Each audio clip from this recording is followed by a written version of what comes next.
Investigators in Berkeley County, along with the coroner, are still looking to identify the victims of two suspicious deaths, one from 2023, the other from 2024. Melissa Rademacher checked in with the coroner today about the status of those cases and what might be next thanks to new technology. Two unidentified bodies remain in the Berkeley County morgue. One found in 2023. Law enforcement began investigating around the body of a man, possibly white or Hispanic, found in an empty lot in Somerville with a USC Gamecocks hat and reader glasses on the body.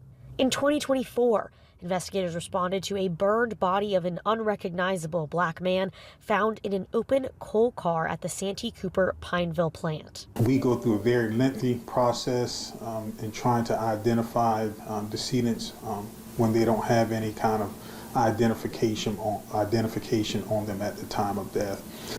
Hartwell says when he can, he collects fingerprints and records details about the body. But in these two cases, the bodies were decomposing or burned badly, so it's not that easy. Now, because we popularized it on television, people think things can be solved in an hour, and that's just not the reality. The DOE Network is a group of volunteers who work to match missing persons cases with unidentified bodies. In terms of the number of people that are unidentified or even unclaimed in this country, we're talking tens of thousands. They've led to about 135 matches since their founding in the 90s. It's hard to put into words, but it's just, you feel like a sense of peace and relief that another person has their name back. That's the goal for these two Berkeley County bodies, and why the coroner's office asked for and earned special funding to do investigative genetic genealogy testing, collecting DNA and sending it to a database, hoping for links. This is the first time in the history of the coroner's office that we had to do genetic genealogy to learn the identification of someone. So we are still in that process, learning how that goes as well.